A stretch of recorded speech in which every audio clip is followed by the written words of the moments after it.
And hello, ladies and gentlemen, boys and girls. Welcome to episode 16 of the Druids Dozen. My name's John Wisby. I'm a bit of a DJ, also known as the Rock Druid, a name that was thrust upon me by a radio station manager some years ago, and become my DJ handle. And yeah, basically this is where I raid my record collection, which is old and quite substantial. I drag out a dozen albums at random, I wave them in front of the camera, and I chat about them for a bit and try and express my enthusiasm for music. So, without further ado, let's just pass straight into this week's selection, shall we? Kicking off with this one.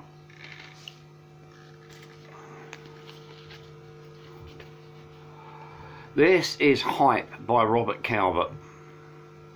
There's the front.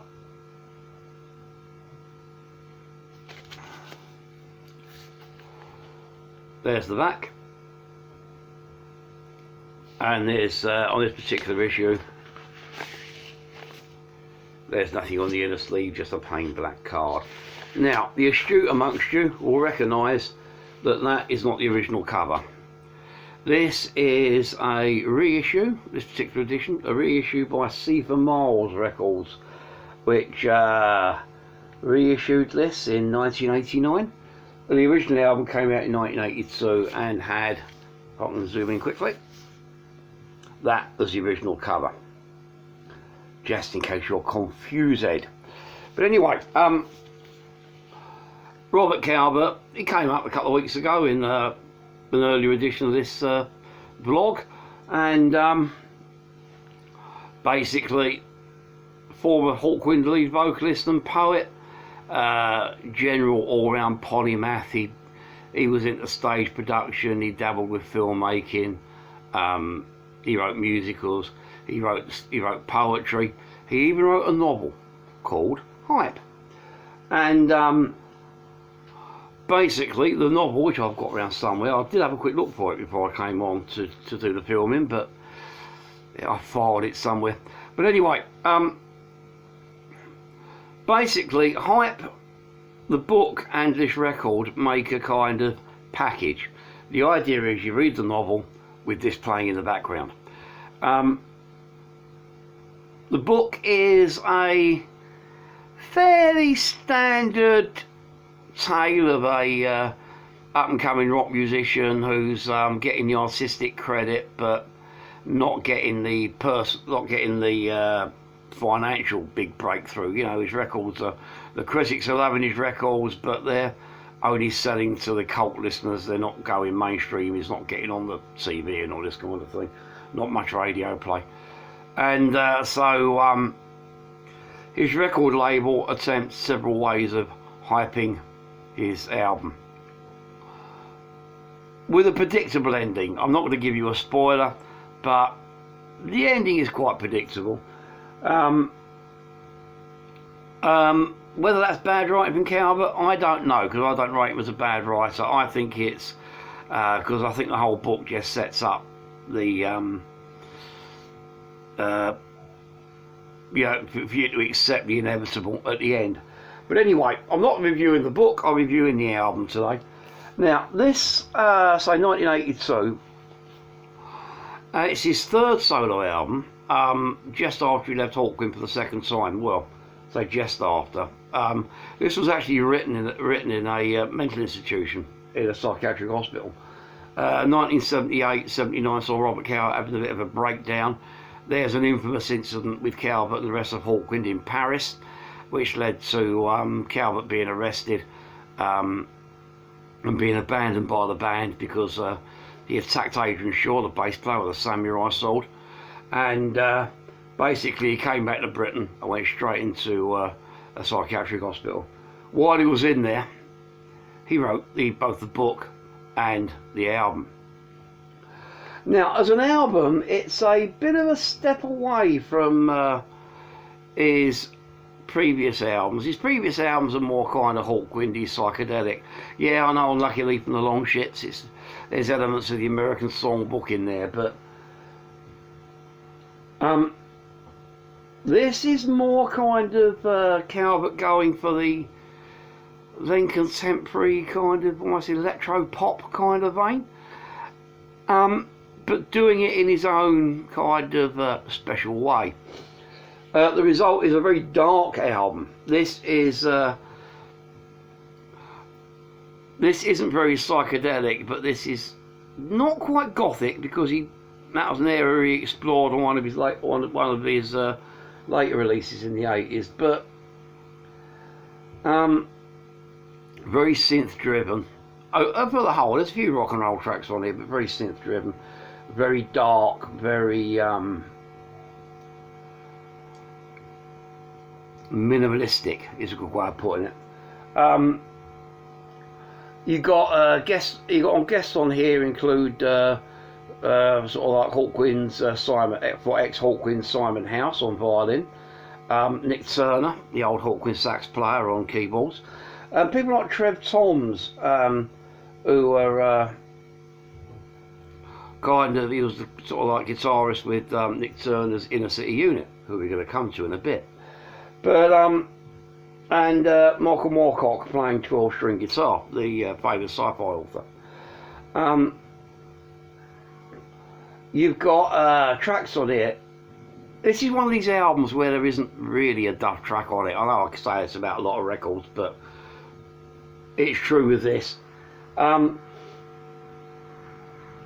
You've got stuff like Evil Rock, which is features some of Nick Turner's dirtiest, low-down, sleaziest sax works that you ever come across. Flight 105, about hanging out at an airport waiting for a drug dealer to arrive. Green Fly and the Rose, which is a rather strange but rather beautiful kind of that giant green fly eating everything.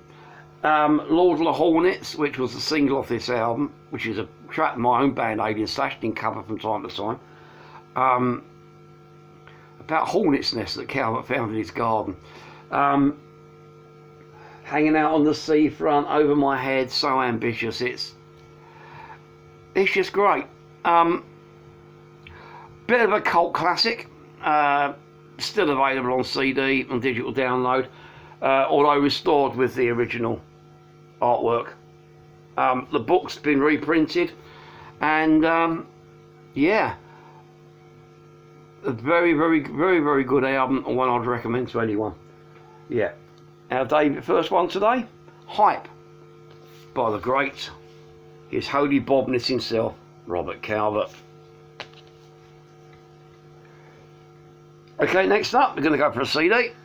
I'm having this one. There's the front. This is, of course, Stoned and Dethroned by the Jesus and Mary Chain. There is the back.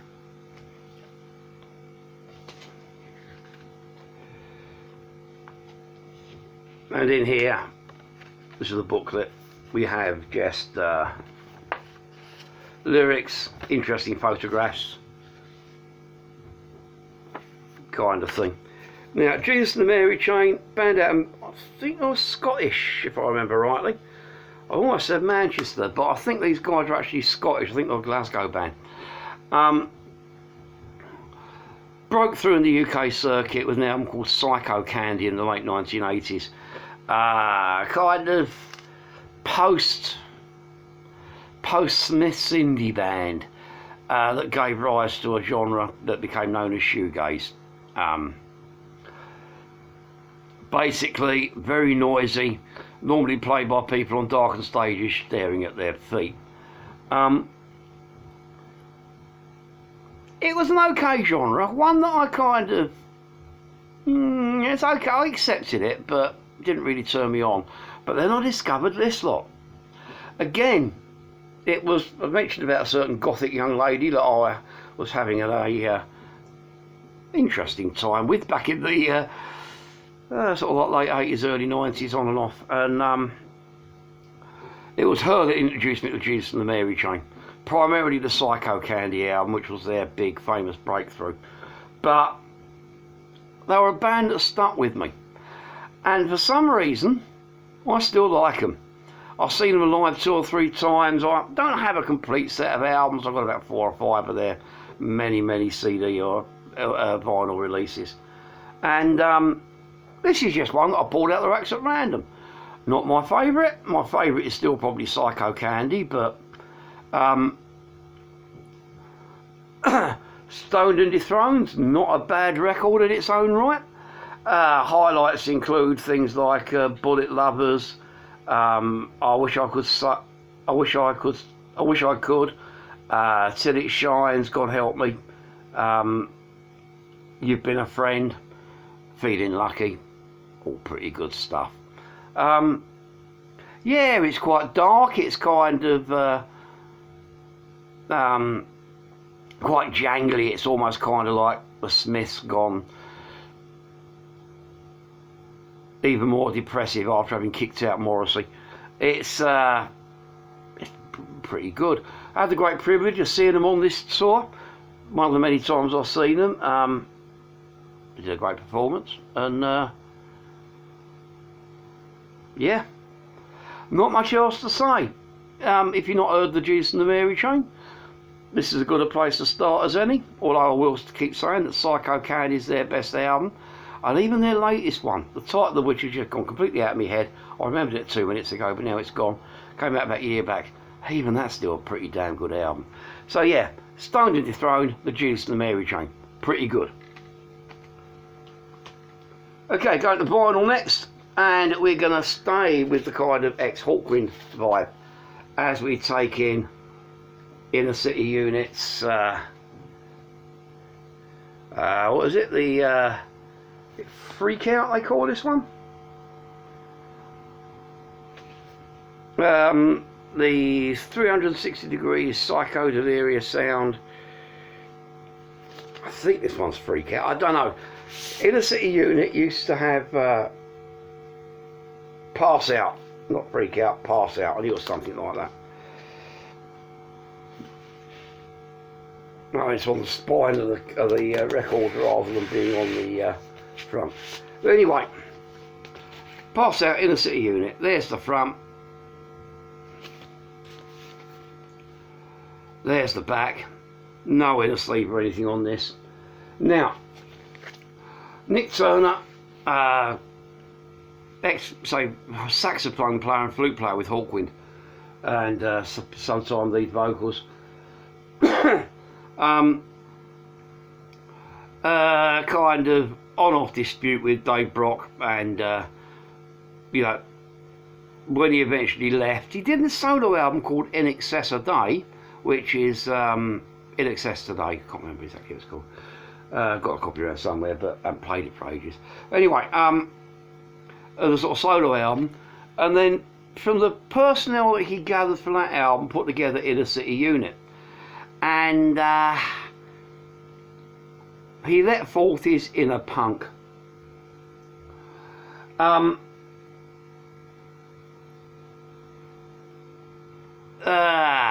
Inner City Unit sound like a horrible Frankenstein experiment of Hawkwind merged with I don't know, The Clash, Devo, Stiff Little Fingers, stuff like that. When I mean horrible, I don't mean that in a bad way. I mean it's kind of a it's not what you expect when you hear it, but when you do hear it, you think, hey, actually that works. Acid punk maybe. Anyway, did a string of albums, and the band are still going, even though like Nick Turner's well into his, got to be late 70s, pushing on early 80s now, but still gigging, still touring, and although he's showing his age a bit, still doing his stuff, and he's still a really nice guy when you chat to him. But anyway, I don't know exactly when this album came out. He says, having remember going back into the sleeves to have a look.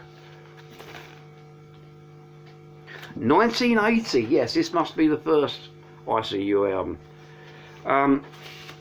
There's others like The President's Tape, something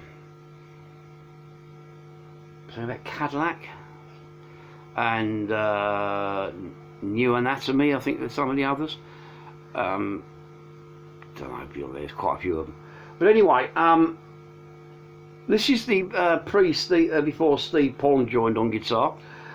This is features the legendary Trev Toms on guitar and Dead Fred and on keyboards, who's also did time with Hawkwind and Crankshaft.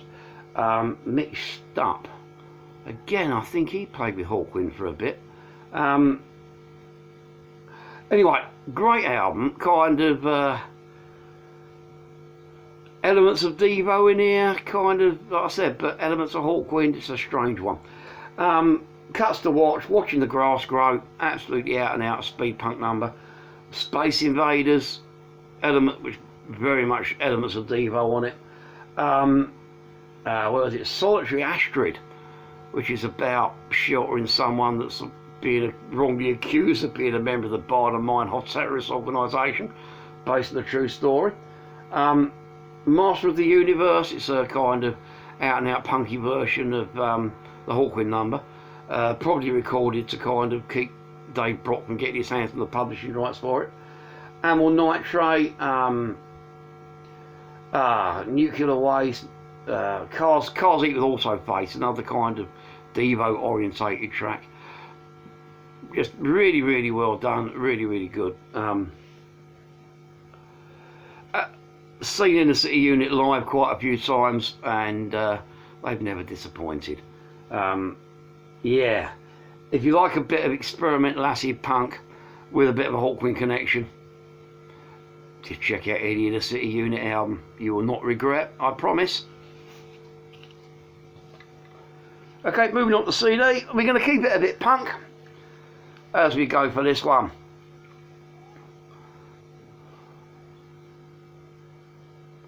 This is the Bolsheviks, Nuclear Dogs. Yeah, there's the front.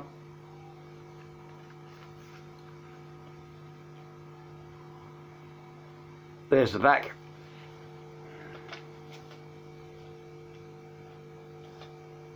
Broken jewel case.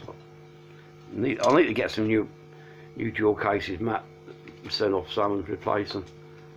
And on out.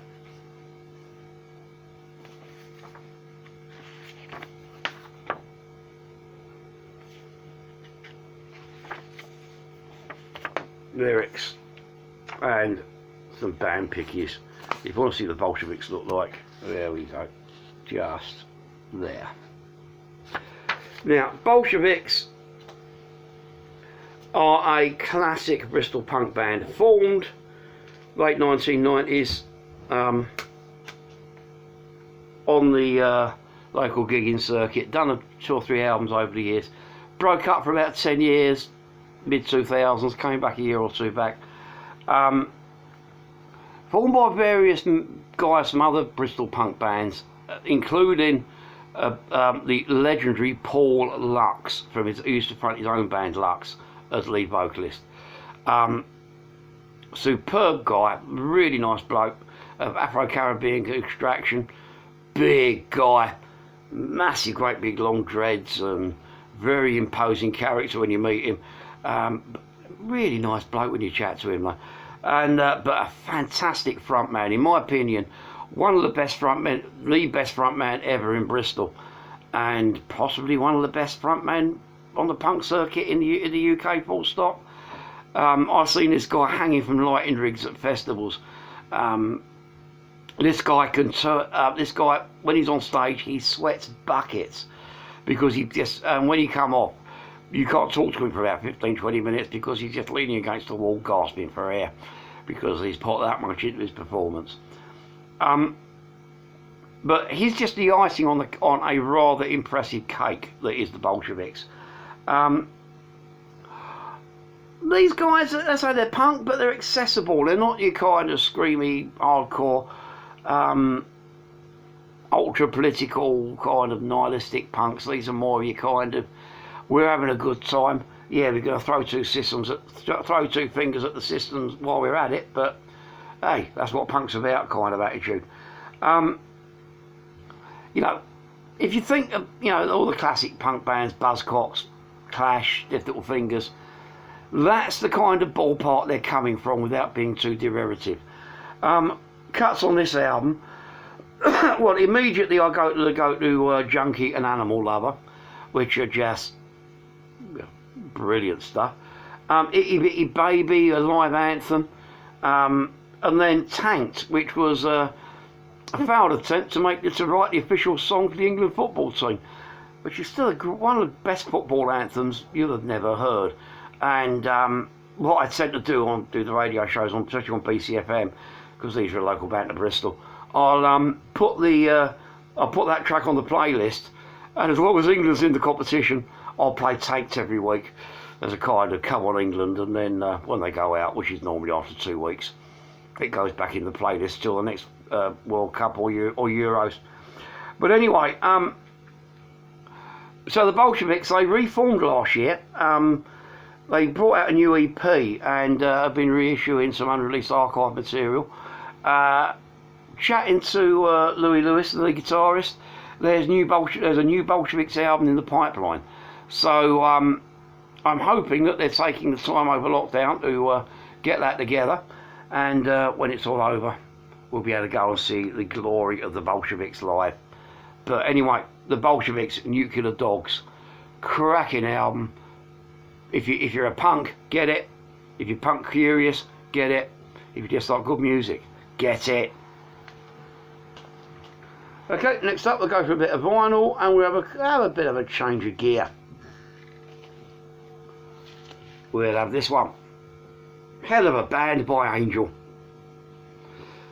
From UK punk to US pomp. That's the front.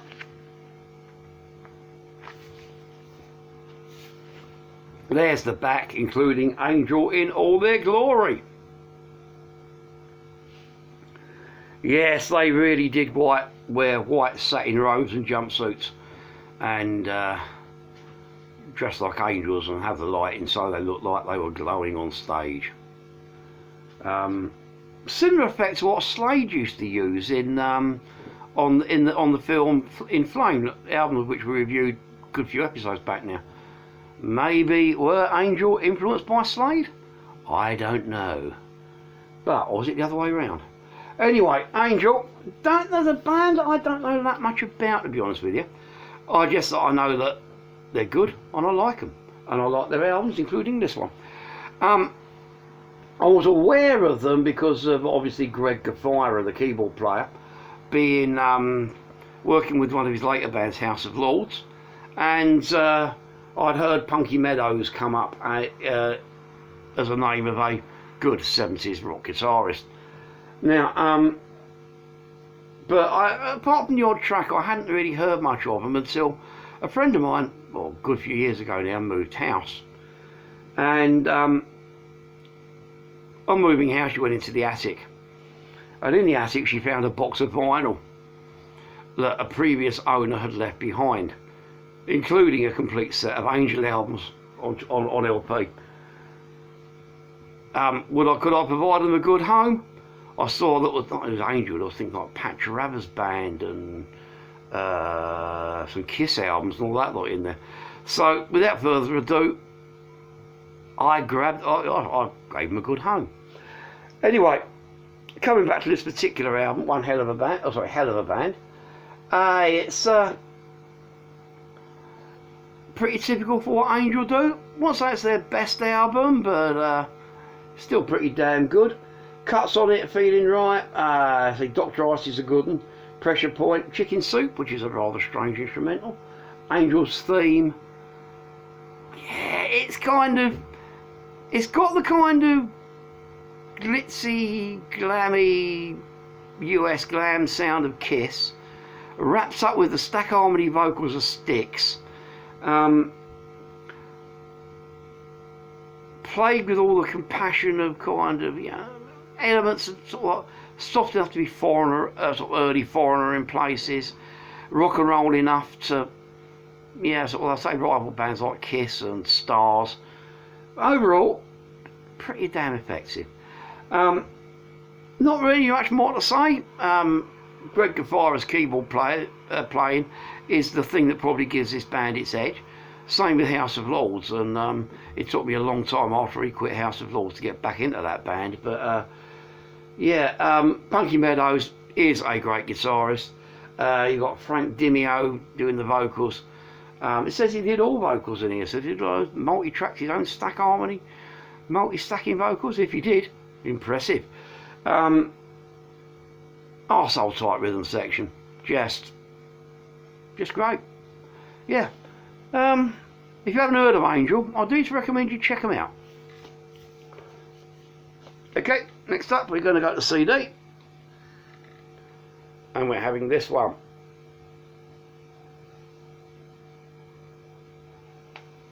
I'll pull that bit out first. There's only a little cardboard pocket, this sleeve. There's the front. There's the back. This is Dreams in Real Forms by Bulgarian band Mystica. Yeah, and like I said, I'll put that down there for a second, because on here, this is a yeah,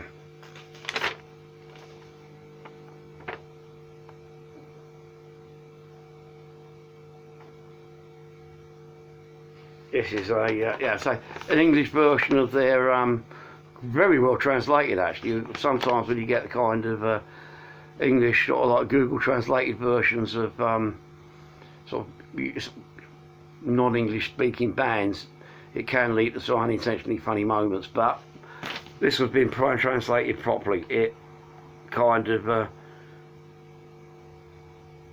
reads perfectly.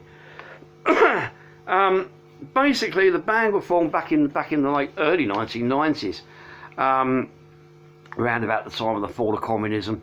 You know, when the Eastern Europeans started allowing their youths to form heavy metal bands. For heavy metal is what they are.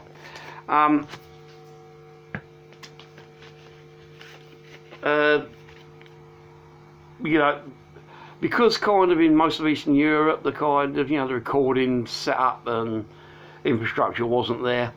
Cassette albums ruled for the first, demos ruled for the first few years. First full-length, first proper album came out early 2000s. A couple of others, a few tours around Europe, including a couple of trips to Russia. And this album came out 2006 or 8. It's just having a quick look here again.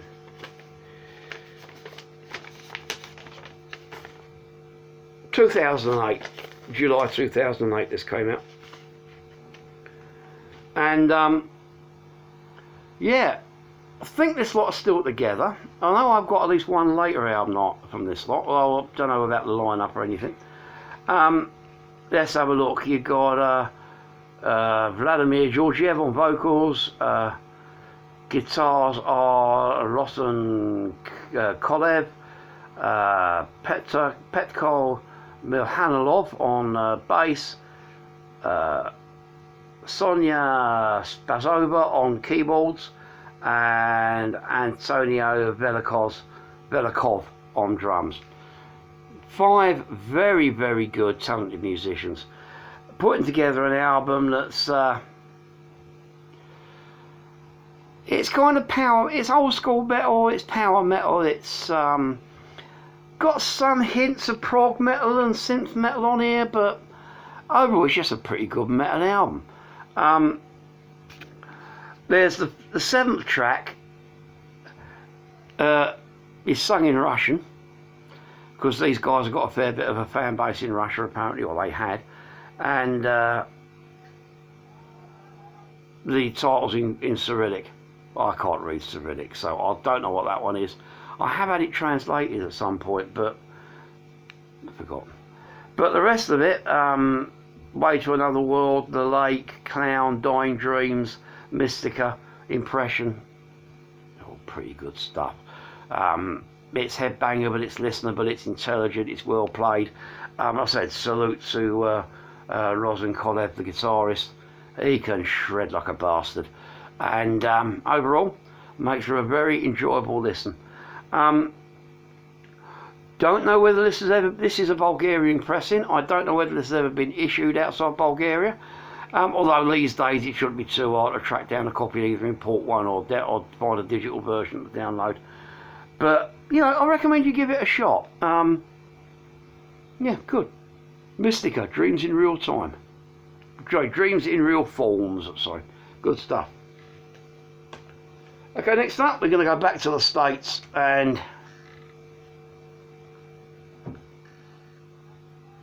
we'll have this one, if you can read the... It is Sing the Sorrow by AFI. There's the front. There's the back.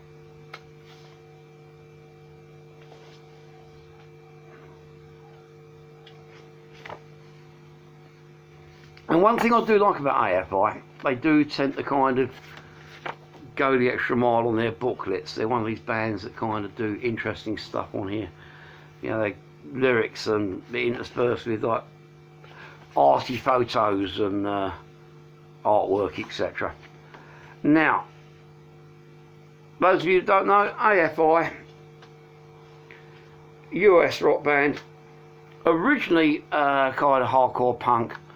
Originally very hardcore punk, mellowed a lot over the years to the point where the last couple of albums they brought out have been really lightweight sub Shinedown stuff, and I like Shinedown, but some of the later AFI stuff just is a bit meh. My missus got me into this lot when I started seeing her about 10 years ago, and you know, she says, you know, well, these guys, they're not angry teens anymore. These guys are people with mortgages and responsibilities, so they've got to, I suppose, sell the records to the mainstream to make sure that little AFI members' sons and daughters can get fed, clothed and educated. But on their long slide from being underground hardcore merchants to mainstream sellouts, I suppose, they went through some interesting transformations, and this is the point that I really like AFI. Their early stuff's okay. I'll be honest and say some of their later stuff I find, although it's disappointing, is competent, and that does include some of their later albums like Burning Love, whatever it's called. But to me, this is their high point, because this is where they kind of hit a kind of almost like gothic vein. This is the album with Silver and Cold on it, which is my favourite AFI cut. Which is kind of a track that wouldn't be out of place on a Mission album. It's yeah, and it's got that. Although there are kind of some more hardcore vibes through here, like the Leaving Song, Death of Seasons, The Great Entrapment, Celluloid Dreams, etc. Yeah, even those tracks have got a kind of dark, kind of goth kind of vein to them. Yeah, this is kind of very emo, and like I said, I don't dislike a little bit of emo stuff. You know, I don't mind people expressing their emotions, because that's all. It does sound like goth to me in places, and there's nothing wrong with that. Yeah, in my opinion, the high point of their career. My missus will disagree. She'll say it's their Halloween EP. But hey, you know, if we all like the same things, we will be rather creepy. And it does give us some interesting things to debate when we're kind of sitting around listening to music together. So, yeah, I would tell you start, if you haven't heard AFI, start with this album and work backwards towards their early days. A couple of their later albums are okay, but to me this is their peak. The missus will tell you to start the Halloween EP and work forwards, but hey, who cares? It's good stuff. Yeah, AFI, Sing the Sorrow. Check it out. Maybe listen before you buy, but check it out.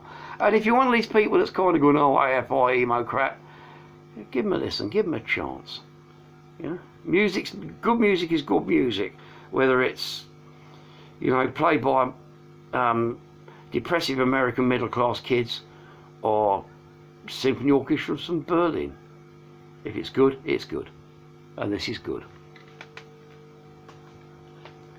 Okay, next up we go for the vinyl, and we're going to have an EP. Or rather, we're going to have a slurp of copy, then we'll have an EP.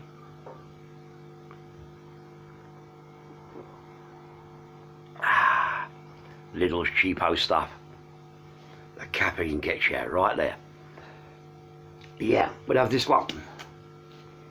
This is the debut album by Southern Rockers, the Four Horsemen. Or debut EP, sorry. There's the front. There's the back.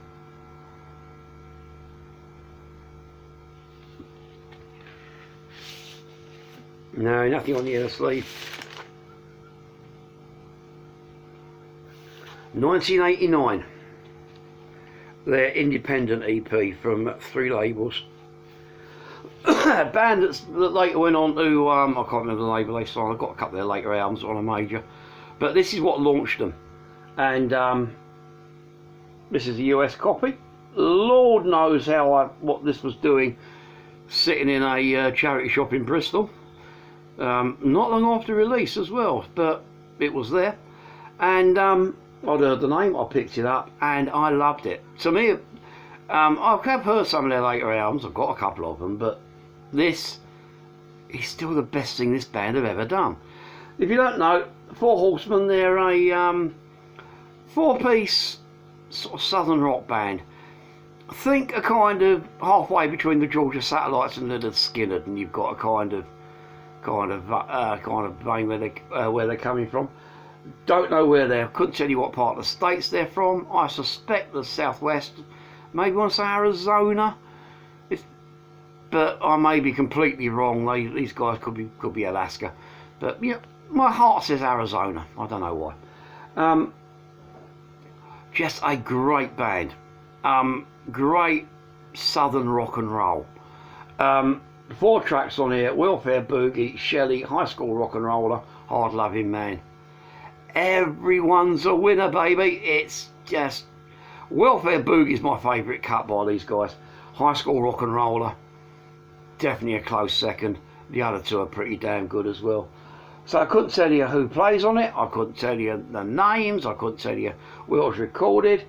Oh yeah, it was recorded at Paramount. Produced by a guy called Steve Ett. A guy called Haggis and Dimwit, obviously 2 members of the band, wrote all the songs. But anyway, Steve Ett, whoever you are, mate, your production on this is brilliant. Haggis and Dimwit, if you're 2 members of the Four Horsemen when this album came out, you guys rock, as does the rest of your band. Don't know if you'll be able to get your hands on this anywhere. I don't know if it's still available, deleted, reissued or whatever. I don't even know if the Four Horsemen are still together.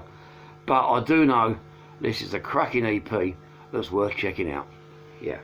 The Four Horsemen EP by the Four Horsemen. Brilliant. Okay, next up, we're going to go prog rock.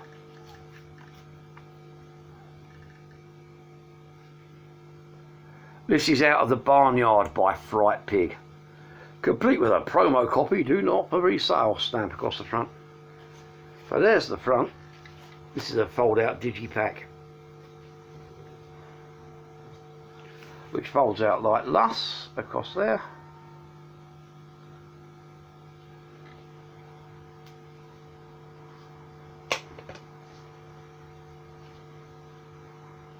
There's the disc.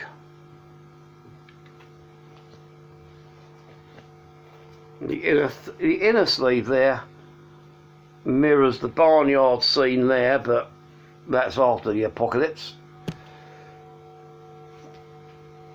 Then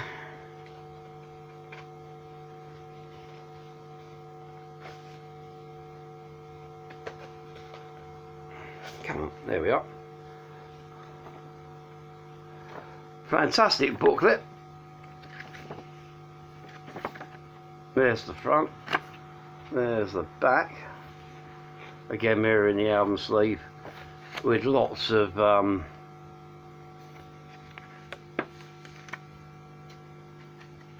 pictures, and oh, that's a good one, is it not? Oh, you can see that.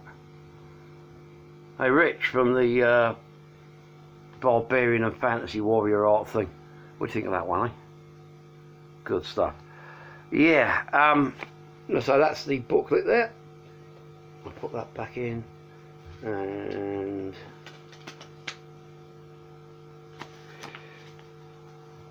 again,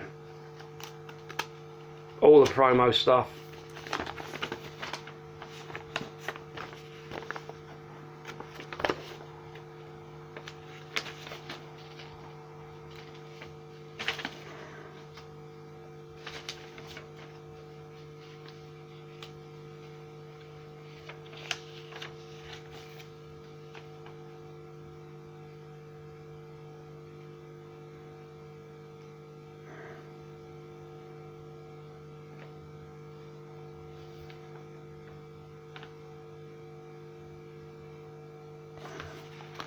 There's the basically the bio, fold it up like that. Quite funny. The band's names include Fright Pig on keyboards, Pygmalion on vocals, Thumper on drums, Hogwild on bass, and then there's a number of guest guitarists on here: Hamori, Macon Bacon, Inner Pigsy, Piggy Lee, Wiggly Piggly, and Razorback on guitar. Yeah, this is a rather interesting one. Band with a really interesting sound. These guys, they're prog rock. This is today's prog album, I suppose. Out of somewhere in, I think it's East Coast America. I think it's New York. I may be wrong. New York State is sort of from. Projects that kind of tend to keep themselves to themselves. I think this is the only album they've issued to date. But it's kind of an interesting blend of kind of heavy prog rock. Best way of describing it, because there are points on this album where this band are heading off into almost like metal territory. But on the other hand, there are some really mellow kind of post-Pink Floyd kind of sort of chill out sections or bits that kind of remind you of things like Camel. Just is really good. You know, this is one of those albums that I think if this had come out of the height of prog in the early 70s, it would be hailed as a work of genius, but it still is a work of genius, but just not that well known. Cuts on here. Bark at the Loon is a damn fine song. Actually, all pretty good. The Incident at Pembroke, which is the Claustrophobia of Time, the big closing epic cut. Sublime stuff. I mean, I said you got loads of guest guitarists on here. The guitar work is brilliant. The Fright Pig himself, whoever he happens to be in real life, I don't know, because he even sends emails out as Fright Pig. Brilliant keyboard playing. The rest of the guys around here and the vocalists are absolutely on top form. And I don't know who did the artwork. Can't remember if it says who did the artwork.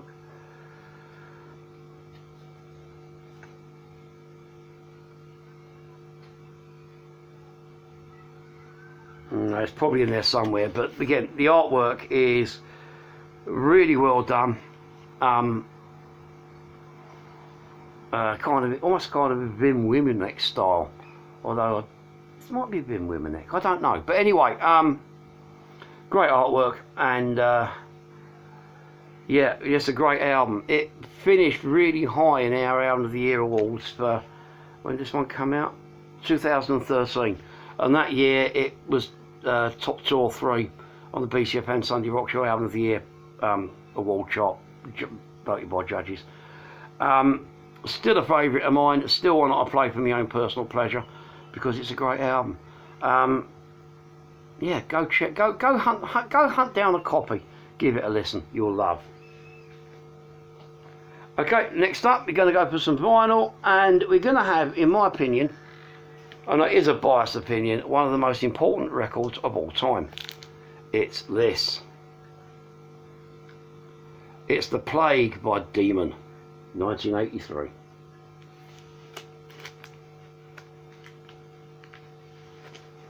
There's the front, sorry.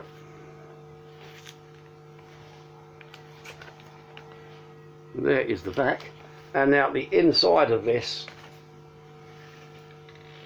is a massive booklet.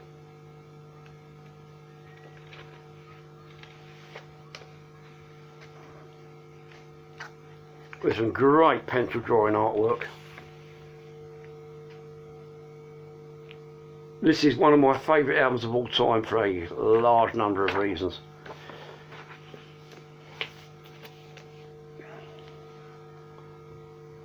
Now, it can be argued very, very successfully that this is probably one of the first progressive metal albums of all time.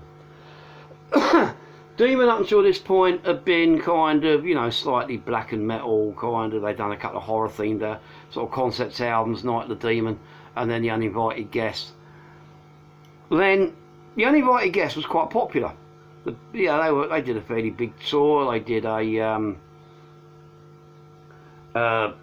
know, they had the albums charted, etc. And you know, and a few years ago I had the great privilege of interviewing Dave Hill, the vocalist, and he was telling me that, you know, one minute they're kind of on the front page of Kerrang magazine, they're kind of headlining at the Hammersmith Odeon, and then the tour ended and they're skint. They're having to sign on because, you know, record company checks were late in coming, and, you know, tour management hadn't quite processed the money yet, and this kind of thing. So basically they kind of didn't renew their they signed a Career, which was Saxon's record label, not owned by Saxon but the same label as Saxon and Rage and Rose Tattoo and that. They kind of managed to get themselves out of the contract from Career, and met up with local record producer, where these guys are from in the Potteries in the UK, Mike Stone, and basically they set up Clay Records. This was the first Clay Records release, a name they had used back in the early days before they'd been signed to Career, and they kind of found themselves on the dole in Thatcher's Britain, miners' strikes. I lived through that period. They were dark times, and, you know, threat of nuclear war, and frightening times to be alive, and not very, you know, very hard to be happy. And basically, you know, if anyone that tells you the 80s was all wham, Spandau Ballet and partying are talking out of their hairy backsides. It was grim. But anyway, they wrote this album, and this album is a masterpiece. It manages to maintain the heaviness of the previous two albums. You know, these guys rock out when they want to, but they're bringing in a kind of heavy prog element. You know, that was almost, because the whole prog rock revival and the neo-prog thing was happening at the time as well. And boring elements for that. There's parts of this record that sound like they should be done by 12th Night or IQ, and but there's not. It's done by Demon, and it makes it even better. Yeah, from the opening couple of bars of The Plague, da-na-na-na, The Plague, right through to the closing bit where Dave Hill reproduces that bit from the Planet of the Apes. Oh my God, the bastards went and did it! This is a kind of romp through Thatcher's Britain, by Dave Hill with Bill Spooner, the keyboard player, who were the main songwriters of Demon at the time. A very kind of bitter look. Tracks like The Writings on the Wall, All the King's Horses and President's Men.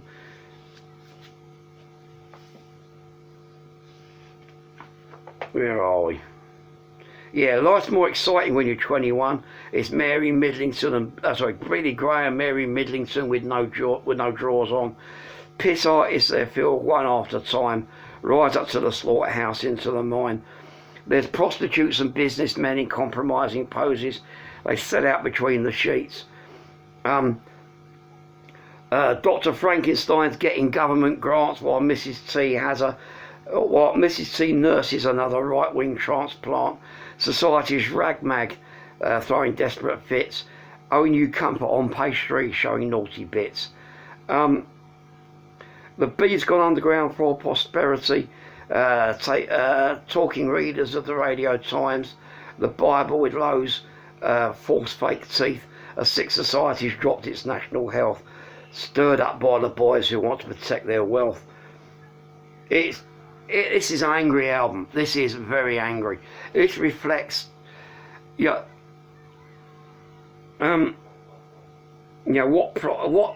what's the price of the future an Orwell's dream? I'm your big brother on a 22-inch screen. The tragedy we bleed is human, but you can't feed emotions to our zombied brains.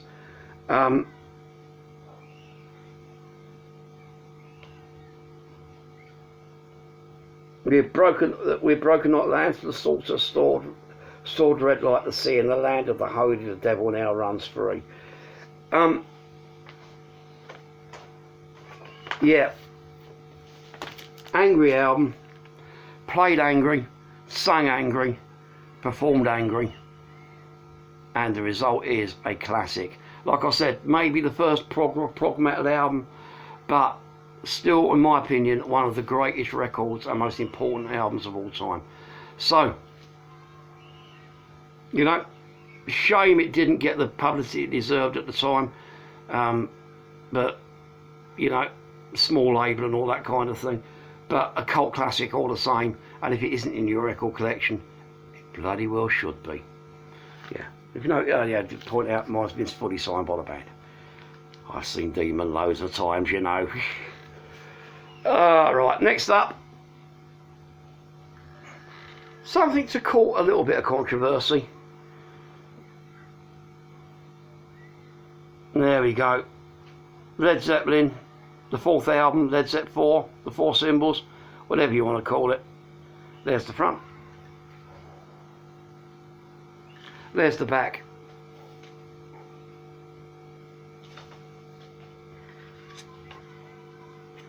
There's the iconic bit that was on the inner sleeve of the original vinyl pressing.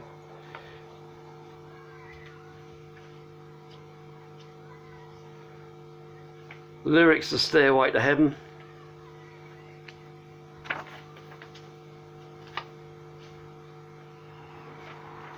And just the lyrics to Stairway to Heaven.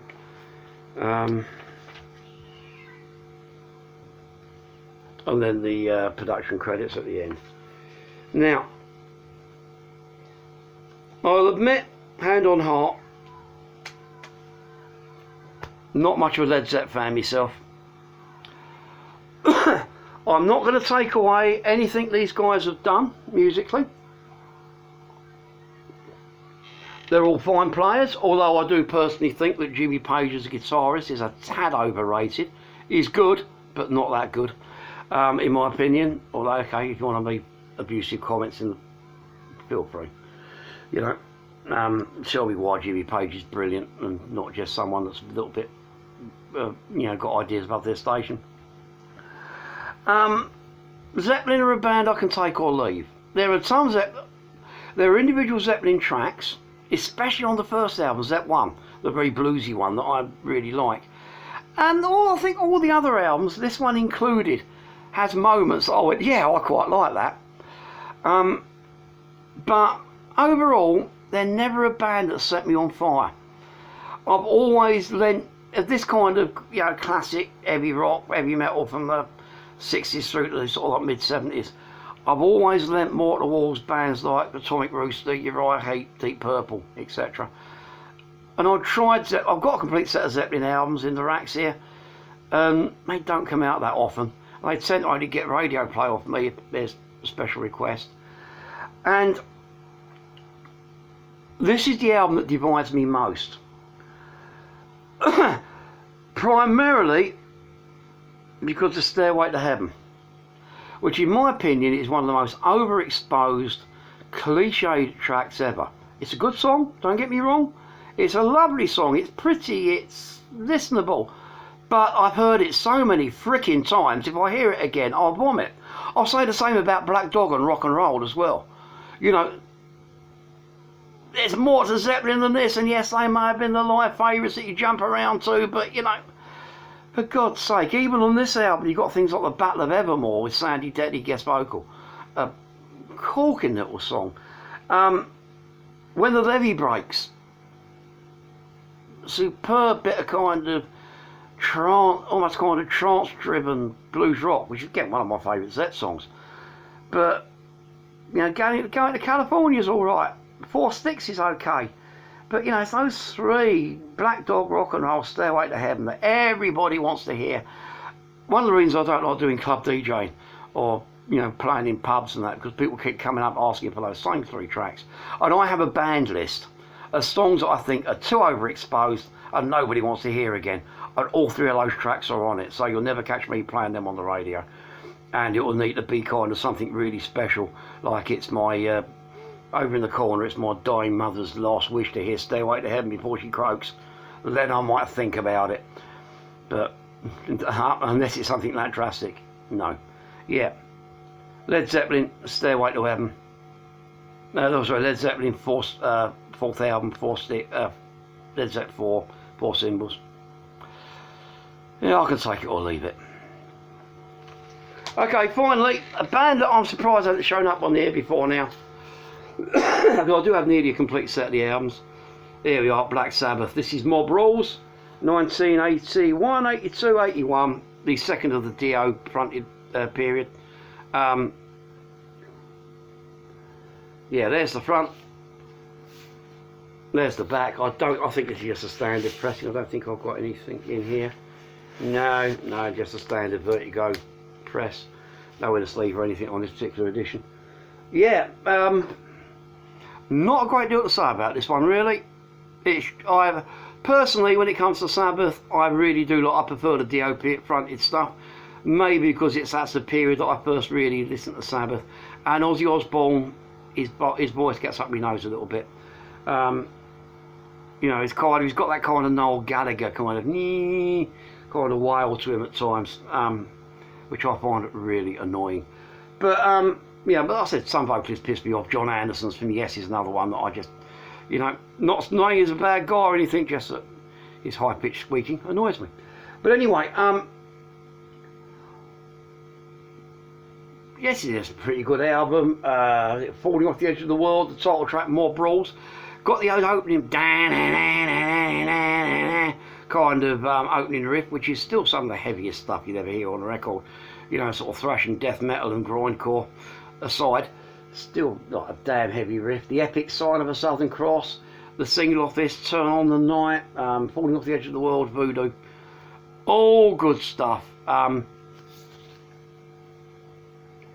Some rather bizarre Greg Hildebrand artwork. There's wrong with a bit of Hildebrand artwork. Get a kind of post-apocalyptic zombie skin stretchy kind of thing. Yeah, had this album since it came out. Not long after it came out. I think I got this about a year later, and been a bit of a, yeah, it gets played every so often. I've got to admit, I do prefer Heaven and Hell out of the Dio era albums, but this is still not without merit. So yeah, the last one for today, which I hastily recommend that you give a listen to, Black Sabbath, Mob Rules from 1981. So that's this week's Druids Dozen out of the way. Hope you enjoyed. Feel free to agree with me or disagree with me. Comments are down below there in YouTube. They're over there on Facebook. And like I said, I'm not trying to stir up any controversy. I just want to have a debate about music. I love sitting around talking about music. And in lockdown, I can't meet up with my mates to do it in the pub. So I started this podcast. And yeah, so if you're on Facebook or YouTube and you want to join in the convo, feel free. So until next week, peeps, stay safe, stay socially distant. And remember, music can get you through these dark times. So I'm out of here. Loves ya. Bye.